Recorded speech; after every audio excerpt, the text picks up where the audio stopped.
All right, hey everyone. Welcome to the US Chess School.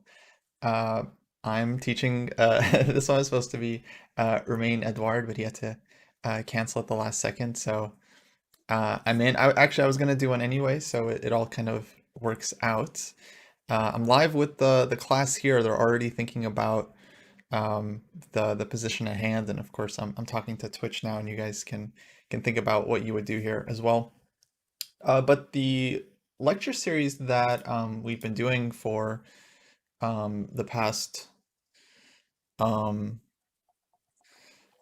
couple months is that we've been talking about learning from losses, where coaches have been asked to share some of their games and discuss some of their most kind of like painful losses, I would say, some of their most instructive losses. And I think we were supposed to talk about how we grew from them as well. Although for the most part, everyone's just been showing their losses and no growth.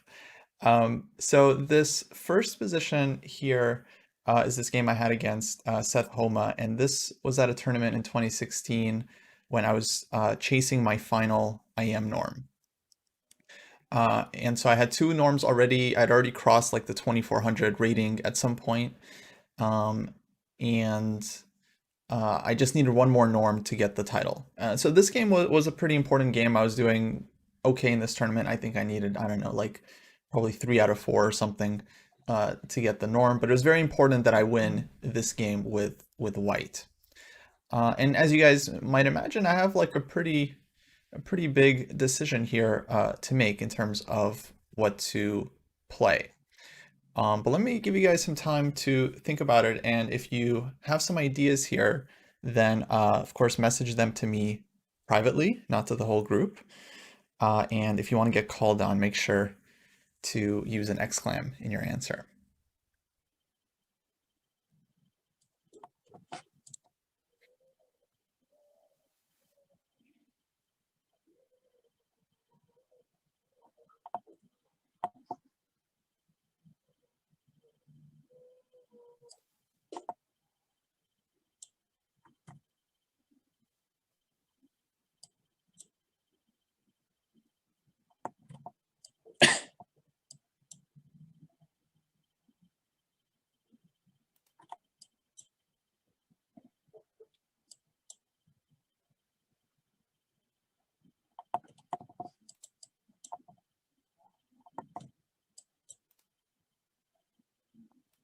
Hey Twitch, so okay, I'm muted in Zoom. For the most part, I'm going to be focusing on the class, so I won't be reading chat that often unless they're like thinking about a position like right now. But yeah, you guys enjoy enjoy the lecture. I'll try to check in when I can. But what I usually do is I look at their answers and I try to give them some feedback because sometimes they might submit something that's like completely off base or completely wrong, and that's totally fine. And then I like to give them some feedback. So far, a lot of suggestions for bishop takes h6. So the sacrifice is, of course, very apparent, and that's the main thing that I was considering here, absolutely. So let's see.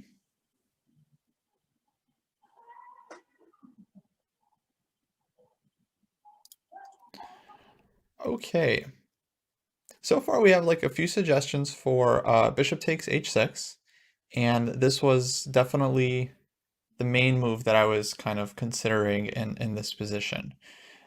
Because at first glance, I mean, looks very, very promising. But on the other hand, I also felt like my position here is pretty good. I mean, material's equal, but we've got the two bishops. I can play bishop f4 if I want, and just kind of improve this bishop for free. The knight on c4 is a little bit loose. Pawn on c5, might be good. I have this d6 square. I have this like weakness I can attack on b5. So white's position felt like kind of nice to me. But of course, I was very tempted to take on h6 because if it works, then we just win the game. We don't have to do anything else. It's just going to be a winning attack. So if we can calculate this one and convince ourselves that it's working, then well, if I had done that, I would just go for it, win the game, and that would be that. But I mean, it is a piece sacrifice. So let me ask you guys: is anyone willing to defend this one? Meaning you're ready, you would go for it. As I know a few people suggested it. It's easy to suggest a move when you think it's the answer, but it's another thing to actually take the risk and play it over the board.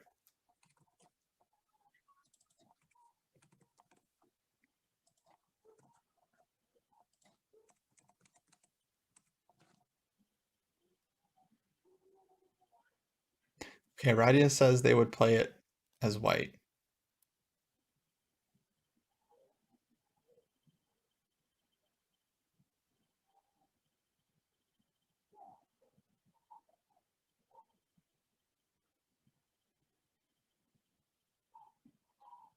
Jonathan says also they would. Cool.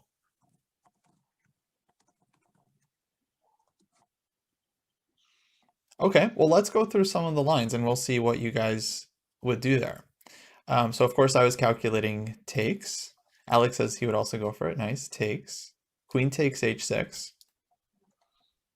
And when I usually calculate something, what I start with is I give myself an extra move. I just kind of start with, well, what is white's threat? Because we want to figure out how black is going to try to defend that. We don't just want to end our calculation on queen takes h6.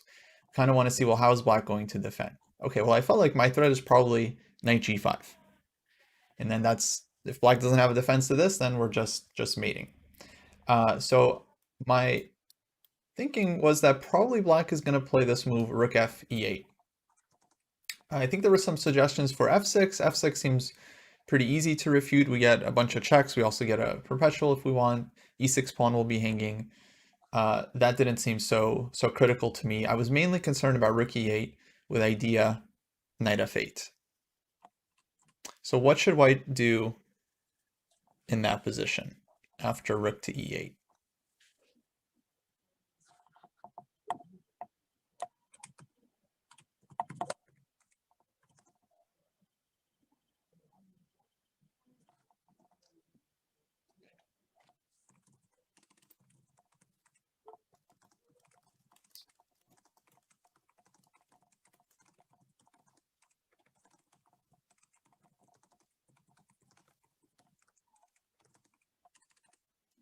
Okay, got one suggestion for knight g5.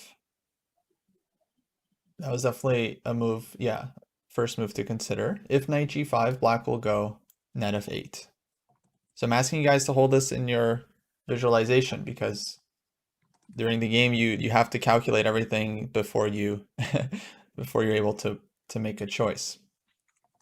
So knight g5, knight f8, and does white have anything there? Okay, got a suggestion for bishop takes b7, queen takes b7, knight to e4. Fair enough, threatening knight f6 check.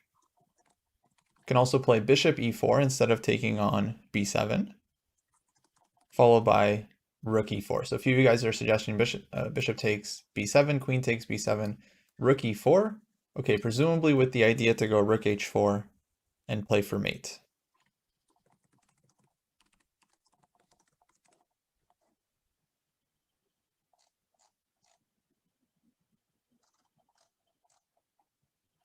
Okay, makes sense.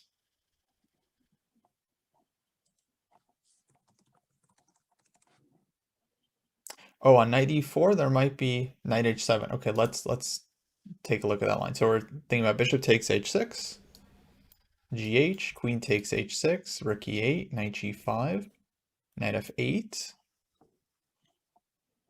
Navan says if knight e4, there's going to be knight h7. Yeah, exactly right. That was kind of one of the things that was bothering me because in this position after knight g5, knight f8, it was a couple of years ago, but I remember like, I think my main candidate move was probably bishop e4, because that looked like the most straightforward. Then I thought, yeah, if takes, knight h7, covers f6, covers g5. It wasn't so obvious to me what I'm doing there.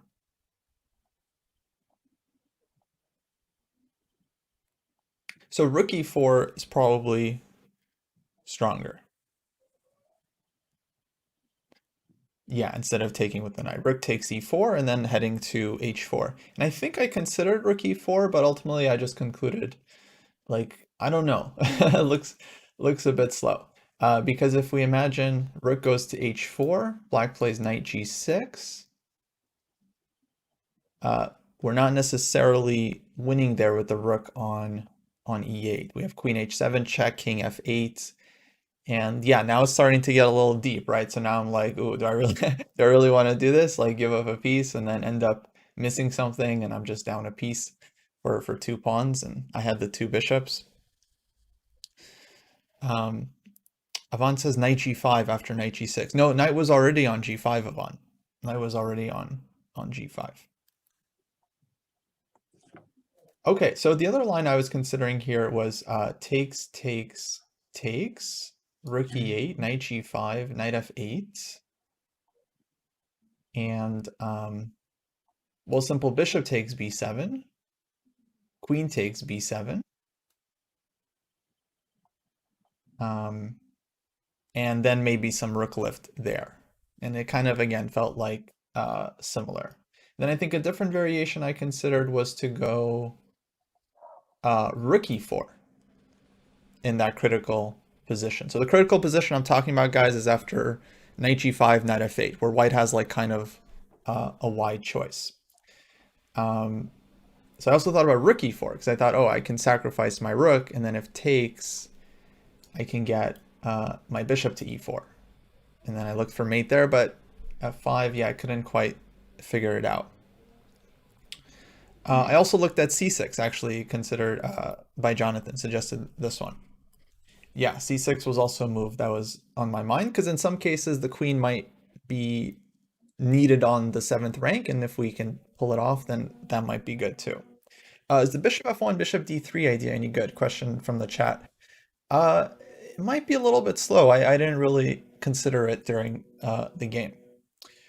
Um, okay, so yeah, long story short, I couldn't figure out the lines, and my evaluation of the sacrifice was that like probably it's working somehow, but I'm just like not totally sure exactly.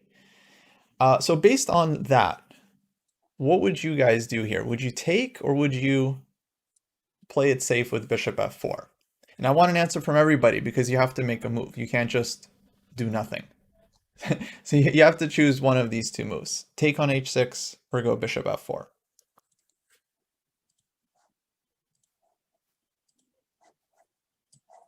Okay, so far 3 votes for take, 2 votes for playing it safe. Oh, Alex says he would probably play it safe. But Alex, you were one of the earliest students to say you would take on h6.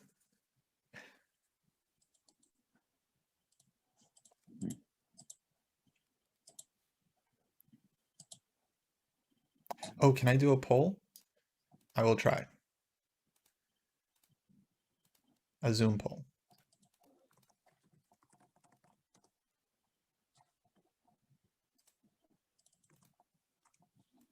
How do I do a poll? That didn't work. That's just slash poll.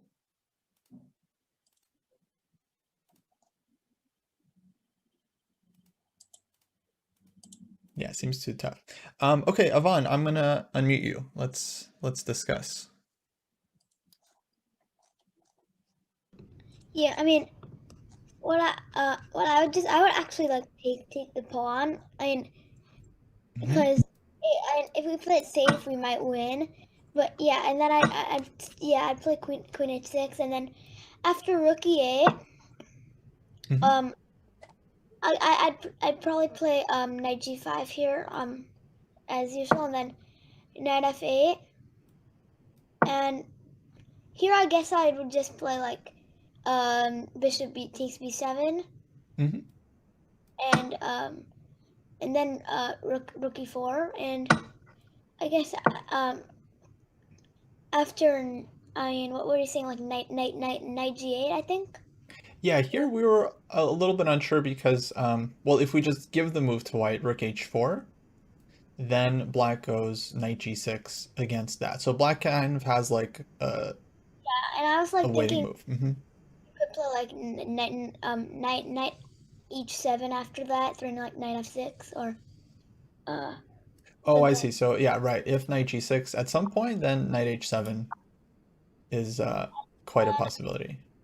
Then I guess maybe queen e7 would be played or something. Right. Let's say queen e7, and then yeah, if rook h4, knight g6. Yeah, so I guess I don't know. Maybe I should do knight h7 first, possibly, or after rook h4. But I mean, Well, knight I h7 first. I think they take rook h4 and f6 they'll have. yeah, yeah, probably. So probably just rook h4 first, and Hmm. uh knight g6. And here I'd play knight e4 maybe because uh I don't want to block my queen, so just knight e4, and then uh I mean he could like make a waiting move, and then I would play like mm, I think maybe like rook f4 or rook g4. Okay, try to follow up. Oh yeah, simple correction. Sorry, you guys are totally right. In this line on knight h7 takes, there was rook g4 check. Yeah, absolutely. Yeah, there is rook g4 check here, so So maybe knight h7 is possible, knight g6, and then we would have to find a move here. now rook f4 maybe. So Right, rook f4 seems to be good. right. Rook f4 might just be fantastic. Because if takes, we have check. We win the And queen. knight e2 check. Sure, knight e2.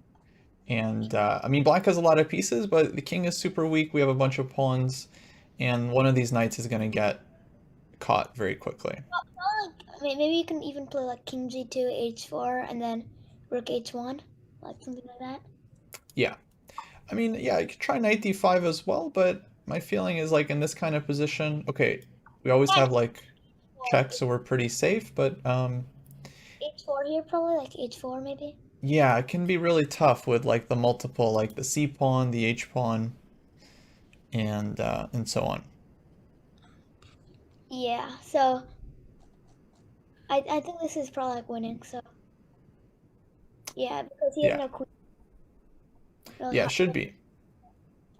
There's also possible to go like a rook g4 in this position. Then again, it would be met with like knight g6. We have some similar lines. But okay, thank you, Yvonne. Nice job.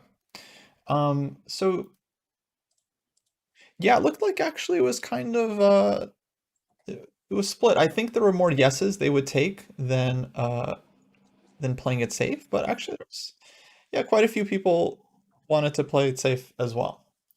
Okay, so I'll tell you guys what happened. I did play it safe. I went bishop f4 because I was like, I've sacrificed before and it didn't work out, and like, why am I doing this? I should just be playing solid. I have a good position, and I ended up not doing it.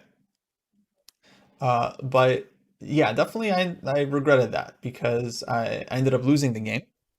And often what happens like when you miss your chance, for like a big sacrifice or taking some big risk, a lot of times you just kind of start sliding down and you never get another chance like that again. And so I ended up losing this one, just kind of getting like slowly outplayed. And of course, when I analyzed the position, later on, this was the first thing I checked when I got home. Like, oh man, was this winning for me? And of course it was. Of course, of course it was winning. And the engine shows, like three or four different ways. Like after knight g5, knight f8, pretty much all the moves we were discussing here were winning in some fashion. Like the line we looked at with Yvonne was pretty good. There were other options as well. Let me just check my notes here because it's uh, been a while. So I can't plan it. Um, so Yeah, for example, the c6 move was also good because it does pull the queen away from the seventh rank, and then after like rook e4, we get all these lines up a tempo. But like for example, black goes queen b7 to get the queen defending the seventh rank, rook h4, knight g6, knight e4, queen e7, and yeah, rook f4 is good here. We can also throw in this check first and then go rook f4, so the knight really just can't take because of queen h8 mate. And otherwise, we're threatening knight on g6, so this is just totally over. Also good, as Stockfish pointed out, was bishop e4.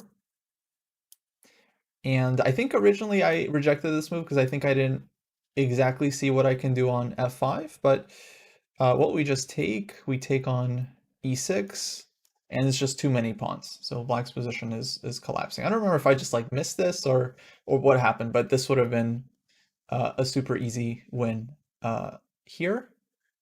Also good apparently was like takes rook ae1, +5. So basically when it's +5, it just means like you like the attack is essentially unstoppable. Like there's nothing black can do to fix their position. The king is just way too weak and they're not getting enough counterplay in time. And then finally, yeah, this move rook e4, which I was proud of to see during the game. This was also winning with the detail that after takes, we take with the knight. Knight h7, this is what I kind of was concerned about during the game. Let me pause here and ask you guys, how does white win from this point?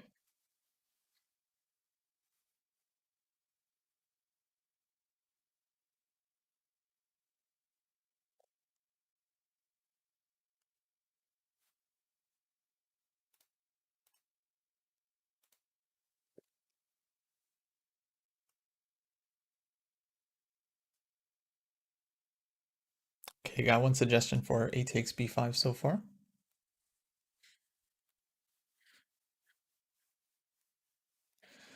Uh, Someone says knight g5 or knight f6. I'm not sure which one they want. How far do you have to calculate to play bishop takes h6? Well, that's a good question. That's always the key question, Chesterfish. Uh, I think you should calculate until either you see a clear win, right? That would be great. Or you see a position where you have like a number of good options where you feel like, okay, once I get here, then I'll decide what to do, but it looks very promising. So if it looks promising, I don't think you have to see 100% how you're going to win. I just think you have to take the plunge at some point and take the risk. Okay, another suggestion for a takes b5.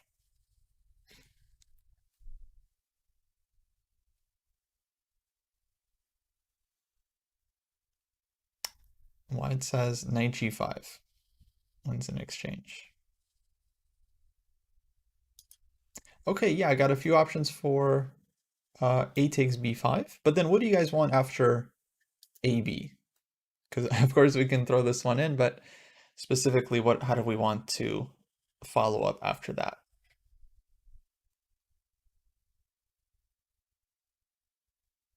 Rook takes a8, rook takes a8.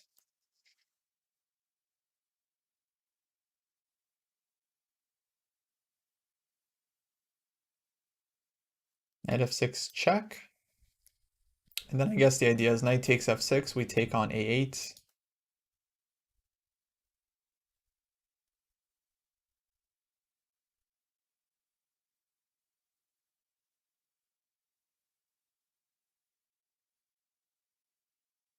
And, or we can take, and go knight f6 first.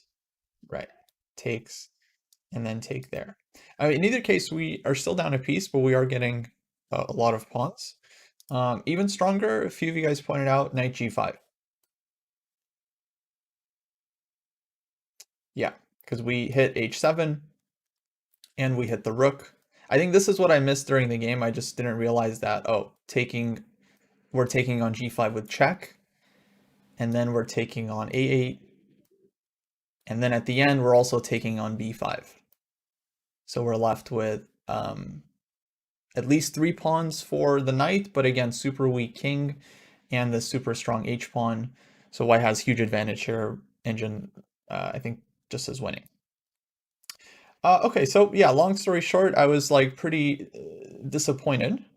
Oh, also, I should say in this case, knight g5 wasn't even the only move. Knight h4, with the idea of bringing the knight to g2, f4, and then h5, was also crushing. This one was kind of tough. I don't remember if I really considered it that seriously during the game, but just interesting that white has all the time in the world to play such a very slow plan, like knight g2, knight f4, knight h5, but once the knight gets to h5, it's just very difficult for black to defend. And then it really starts to look like this knight on c4, although it looks like a good piece, actually is just like totally cut from the game. And so black's extra piece doesn't really have a lot of value here. And so yeah, this one is like +6, +7 with this plan, and right, white is crushing. Yeah, let's save queen d5. Let's try knight f4. And then if, well, if queen f5, I think, oh, queen takes d4. Right, let's just play rook a e1.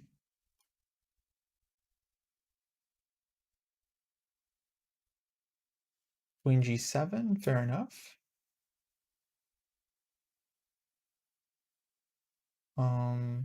Maybe we can try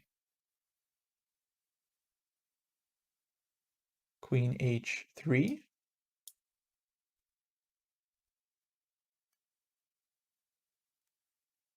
Oh, by the way, if you guys don't have the board, you can, oh, whoops, I just sent it to Wyatt. You can see it here.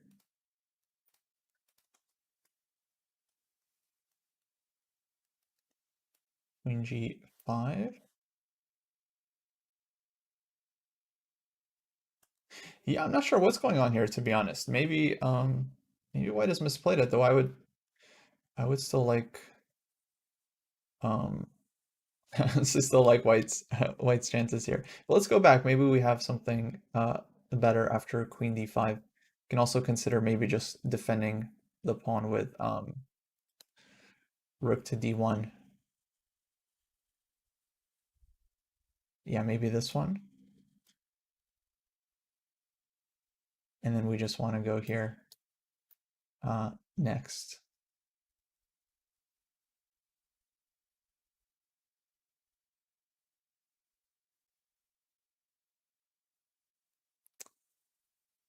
Yeah, like queen f5. We'll go knight f4.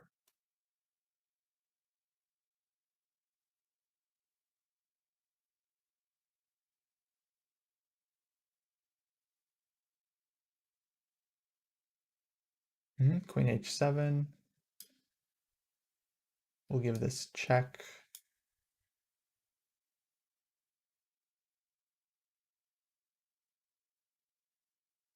Queen g7. Yeah, kind of similar to before, right? And I understand it kind of feels slow, but yeah, well, like during the game, you know, I just didn't really appreciate white's initiative either. Though to be fair, knight f4 or knight h4, like, yeah, it wasn't on my mind that much, just briefly. But I felt like, now how could knight g5 not be the move? Like, how could it not be knight g5? But I guess the lesson, the point that I learned was like, you know, the attack was winning. There was a lot of ways to finish it off. I just couldn't calculate it at all from afar, and like didn't have confidence. So it taught me two things.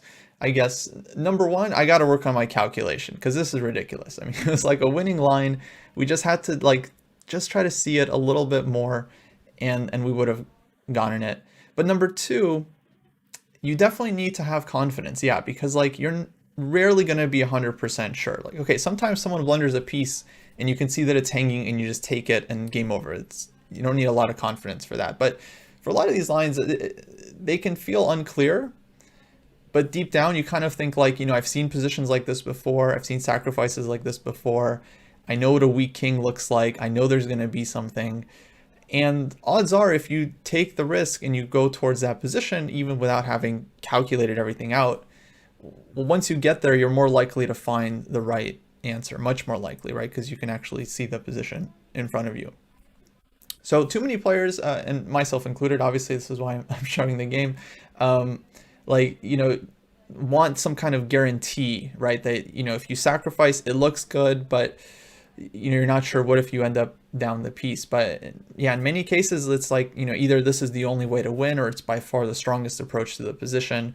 I mean, if you're an e4 player, if you're an attacking player, in many cases, you do have to take the risk and go on the attack. Okay, Crystal's asking, what if you go to the position and in the end you lose because you went for it? Well, I've done that. I've definitely definitely done that. But the bigger picture is that long term you get better at evaluating difficult and dynamic positions.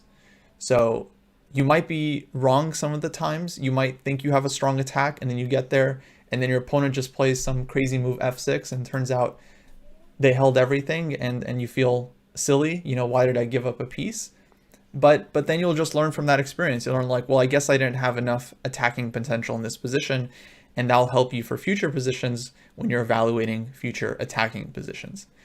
Because you're always going to have, you can play the safest openings out there, like the London system, but you will always have opportunities to take a risk. Your opponents will often be giving you chances, and if you feel like it's probably good, chances are you're underestimating it, right? Like, uh, you can kind of try to work against yourself a little bit. Like, if you know that you're going to be generally pessimistic, then you should kind of keep that in mind and realize that, like, you might not see it right now, but once you get to the position, it'll clearly be a lot more visible and stronger.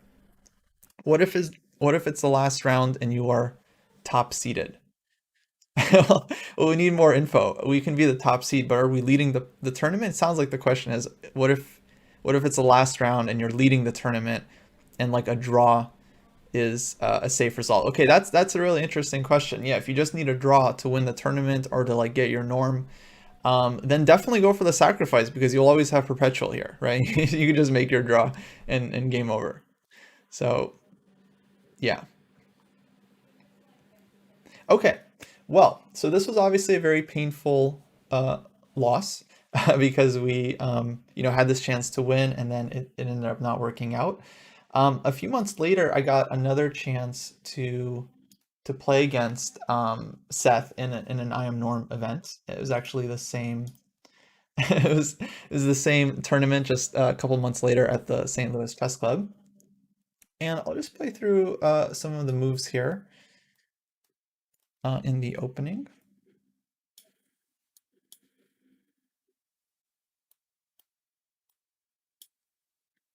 So we have a QGA here. He goes knight c6, knight f3, bishop g4, bishop e3. And it's a QGA, but it kind of transposes into the Shigorin. Take on c4, bishop b4. I play queen d3 here. Black takes on f3, gf3, and castles. Okay, this was maybe the first moment where I felt like I had to think about things a bit. So let me give you guys a chance here to take a look at the position, and I'd be curious to see what you guys would play at this point as white.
Yeah, I saw Jesse watching me, watching Sam teach the US chess school.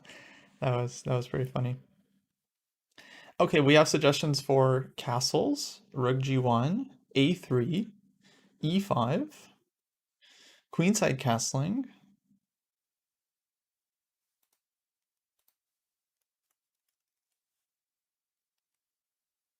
rook g1, a3, queenside castling. Just going to read out all the suggestions.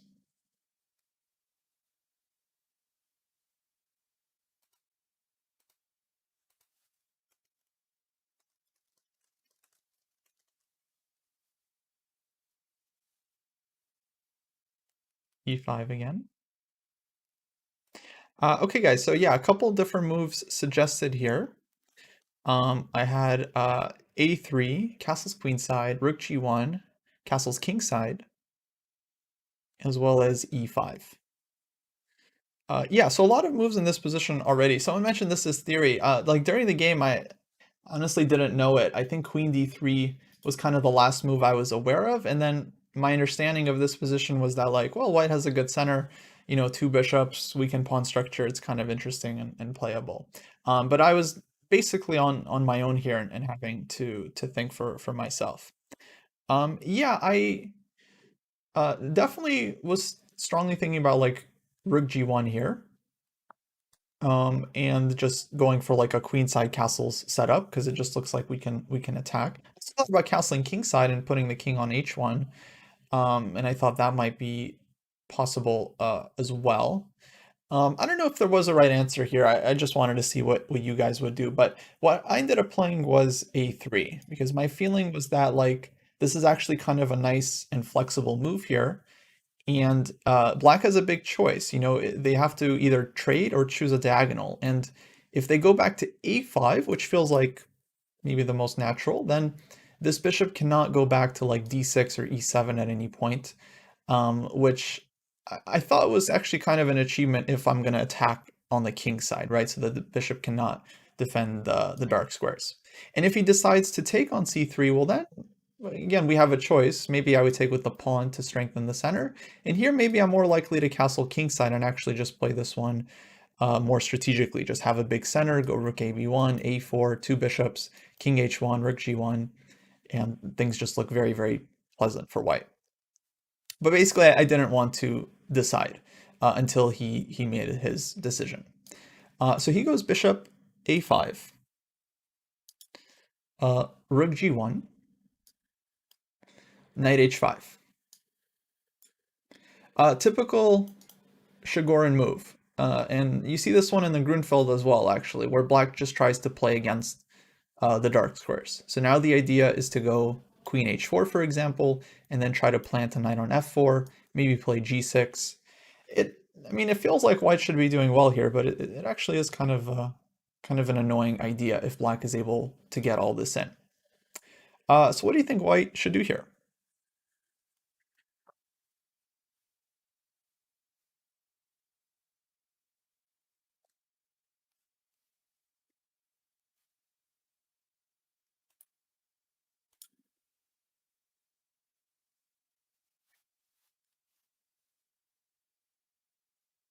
Okay, I see rook g5, rook g4.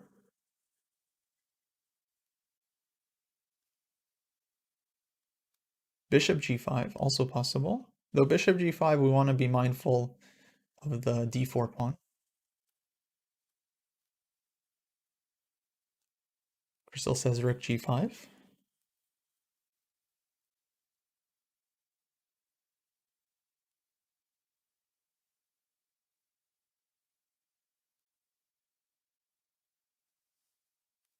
Aradia says king e2, rook g2, rook g1 might be an idea, but probably bad. Yeah, that's how I would evaluate it too. Like, you could play this, but one day we might regret putting the king on e2. b4 I thought is possible, but actually kind of helps black's bishop go to b6 and then put pressure on our d4 pawn, which is kind of our main weakness here. And it would also make things a little bit worse for us if we castle queenside. Okay, so I played rook g5. To me, this felt like a really nice multi-purpose move. I stop queen h4. I prepare to eventually double up, or like the second rook wants to come to g1, and we get a tempo against black's pieces like knight on h5 and maybe even bishop on a5 could hang one day. Who knows? Now I'm definitely considering like d5 ideas. So g6.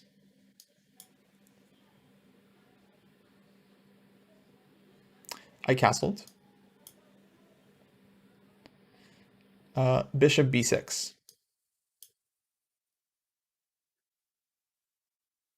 Okay, white to play. I guess we're just going to do like a little bit of solitaire chess as we go through this game. What would you guys do here?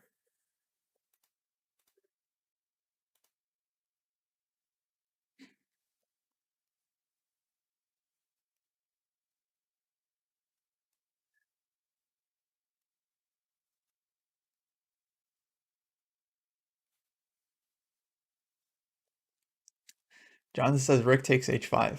I love it. Just brutal. I did consider it. I absolutely did. Probably on every move that the pawn was on g6, I consider rook takes h5. Rook g1 is possible, for sure. Threatening rook takes h5. On rook g1, black probably goes knight g7, and then we would have to do something about our d4 pawn. So we want to be a little careful there. And then we have suggestions for both d5 and e5, which are also moves, absolutely. With d5, I think I basically expected bishop takes e3 check. Have to take with the queen. And that position looked very good for me. Because the rook is opening up on the d file. And probably black has to take. And then we can take like in a number of different ways, but they all kind of look nice for white. So d5 was certainly a big consideration for me, and I felt like white was much better there. F4 is certainly possible.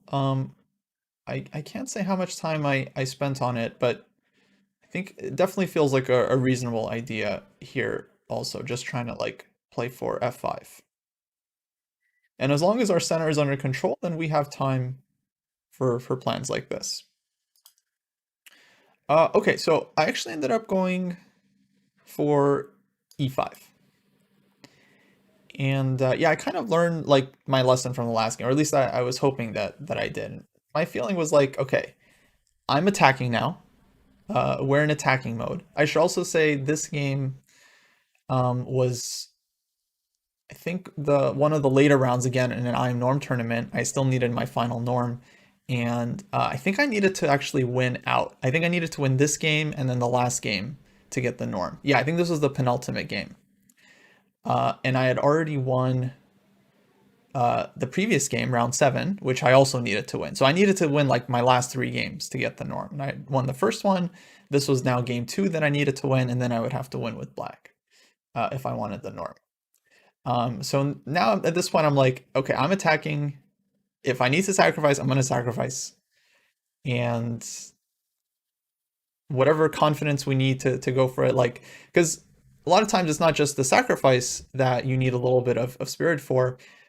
You also have to be willing to play with like a bad structure at times. So e5, I mean, strategically, it's a big concession. It gives up a lot of squares, but at the same time, we also open up the knight to come to e4, and I felt like this was a very, very strong attacking idea, because once the knight gets to e4, now we absolutely have rook takes h5 and knight f6 ideas.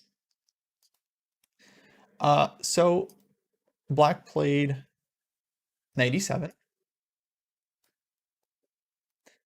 And to me, this felt like a very logical move. I was actually expecting black to go knight g7. And then the plan was to go knight e4, knight f5, bring the knight to f6, king g7. And then I think I had this one in mind. Rook takes f5. Yeah, ef5. And then queen f1.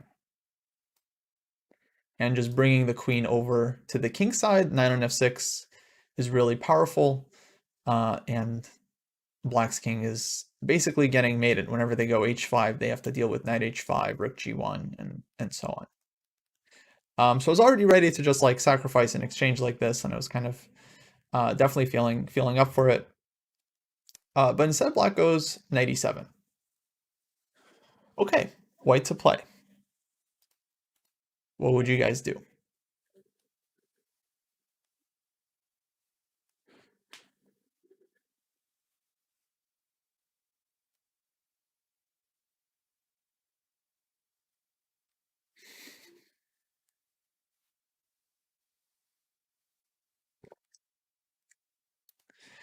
Crystal says rook takes h5. I don't know.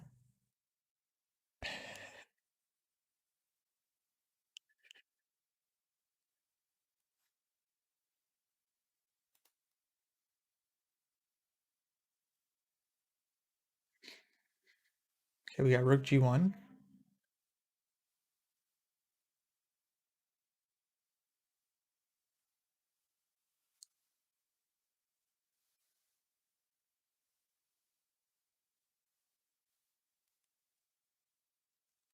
Knight e4.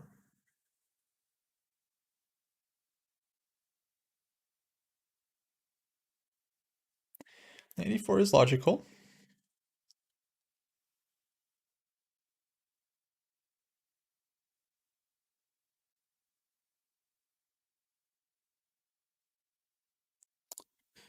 Yeah, I'm going to give the students maybe a few minutes here to think.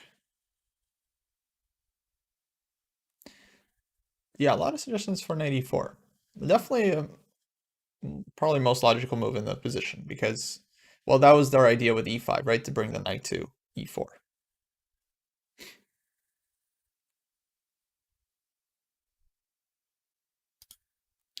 Okay, let's call on Evan with the exclam. Oh wait, never mind. Oh, you don't like your answer? No, I don't want to talk. Okay. Goodbye. Let's let's talk to Yvonne.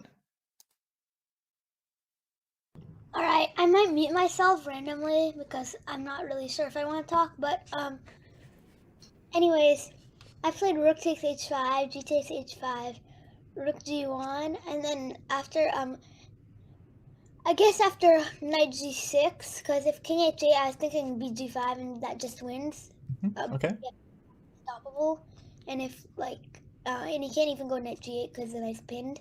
So knight g6 is like kind of forced. Mm-hmm. And then after knight g6, I was thinking of playing bishop takes e6.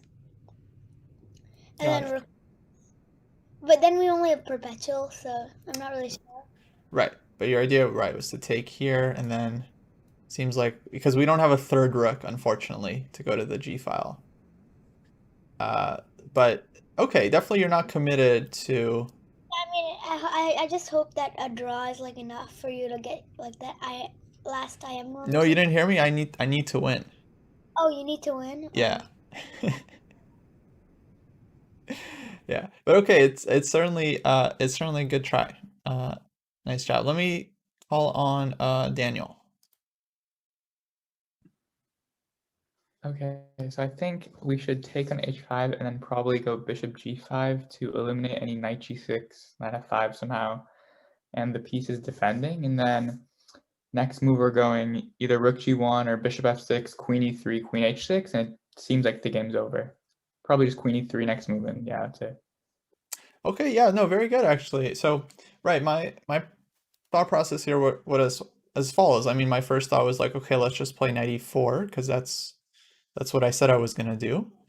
But then I realized, well, if I don't take now, then he's gonna go knight g7, and it's probably still good for white, but like I could just take now and then go knight e4, for example, and play against the structure, and that looks very, very dangerous. But then I realized, well, okay, knight on f6 is good, but what's even better is a bishop on f6. Like that would just be killing. So yeah, we came up with the idea to take and go bishop g5.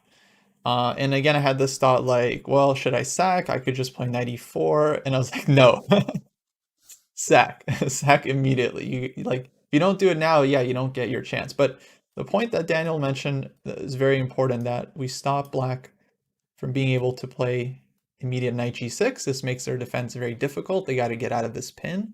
But also, if we imagine the bishop on f6, then we have two threats with this kind of position, right? The first one is to just give a check on the g file, and that's going to be mate or mating. Black would have to block with the knight on g6. Let's say they even have time to unpin, they would have to block.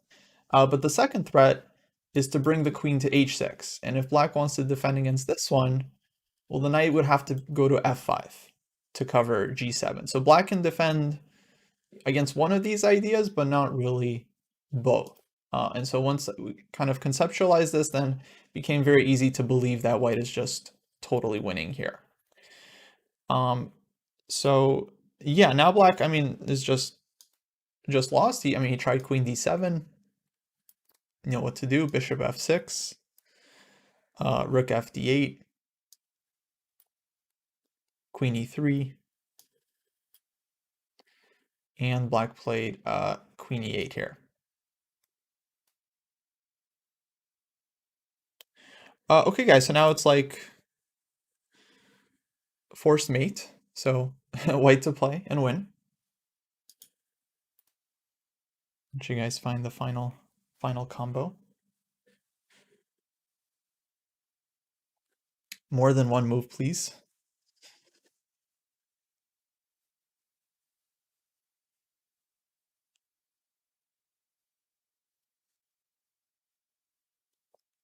You know, rook g1 check, of course.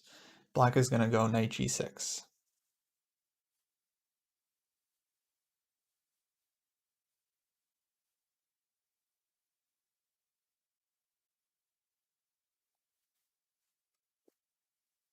Okay, yeah, they already found it. It's like like rook g1, queen h6, and yeah, third move is probably the key. These kids are really fast. Oh, Twitch chat also found it. Nice. Nice job, Twitch chat.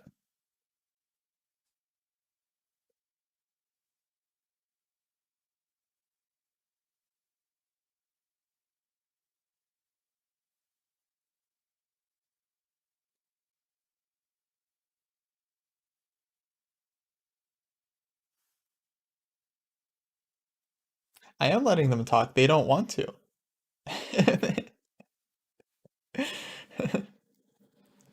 They're like, I don't want to talk.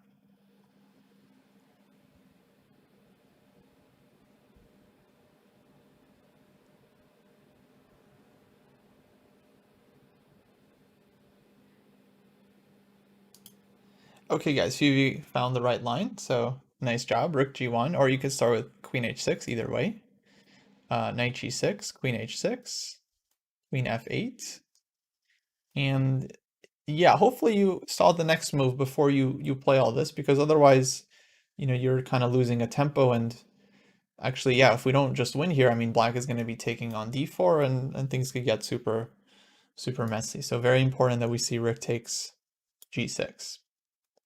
If hg, we have queen h8, and if fg, we take. And my opponent was actually very sportsmanlike. I was super appreciative. He let me put the mate on the board, and that was really nice. I really appreciated that a lot. And you know, if you guys are getting checkmated in a nice way, don't resign. You know, like, play it out. Let your opponents play. Everyone likes a good checkmate. You know, and as you get stronger, you don't really get the opportunity to play mate that often, because people like resign because they're down a piece or exchange, or you know, whatever. But it was good to finish on a nice mate. And then yeah, I actually did win the next game to get the norm. So this game was incredibly crucial to actually get the final norm. And had we not been willing to like go for the attack and be willing to sacrifice, you know, like, okay, things would have turned out very differently. The last game was crazy. I didn't deserve to win that game at all. I mean, it was just super lucky, but that's what happens, you know. you got to put yourself in a position to be lucky, and then maybe you get lucky sometimes.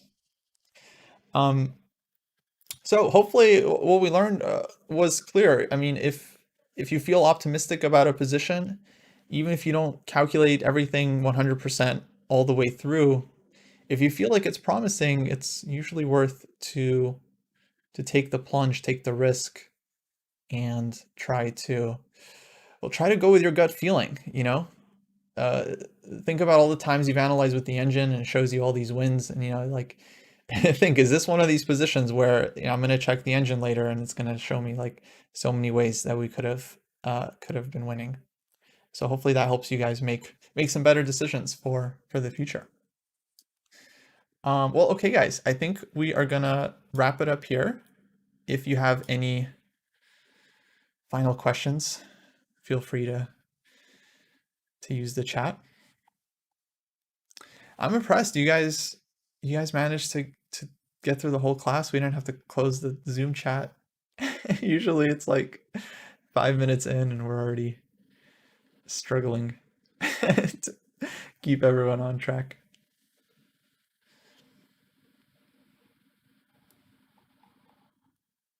All right, guys. Well, have a good one. I'll close out. We're gonna have a couple more classes next week as well.